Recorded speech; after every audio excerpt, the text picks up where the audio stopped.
l'histoire du couvent. Ici, cette partie du bâtiment était les écuries du château, originalement. Et il y avait des soldats ici au XIVe siècle. Et puis, c'était, je pense que l'Église était le propriétaire de tout ça. Et ça a été construit par l'Église, je pense. Et puis, c'est devenu un annexe à l'Église, je pense, dans le 16e, 17e siècle.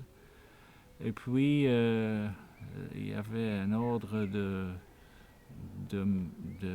sœurs qui s'appelait les Sœurs Blanches, qui ont été ici. Et dans la maison de l'autre côté de l'église aussi, c'était toute une seule domaine, si vous voulez. Et les sœurs ont été ici pendant pas mal de temps. Et ils allaient en Afrique, je pense, comme missionnaires. Et puis ils revenaient ici pour se reposer un peu.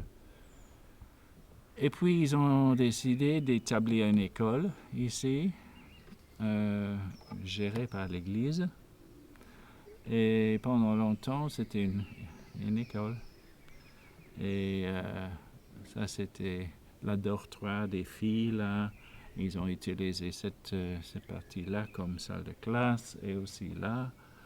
Et puis ici, il y avait les douches pour les pauvres garçons qui devraient descendre pour prendre une douche, même en hiver, qui a dû être horrible. Et là-bas, c'était les toilettes.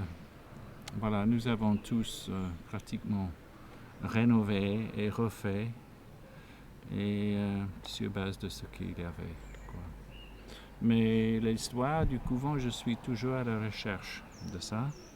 On sait qu'ils ont découvert en 1905 des pièces de cuivre ici. Ça, c'est décrit dans les archives départementales. Et même la semaine dernière, il y avait un petit paragraphe dans le truc qui a été fait dans le cadre du journée de 1900 au sujet de ça, qu'ils avaient trouvé dans un texte dans les archives départementales. Voilà, à part de ça, je suis toujours intéressé par l'histoire de ce bâtiment et j'essaie de mettre quelque chose sur papier. Mais c'est pas facile et il n'y a pas beaucoup de ressources, quoi.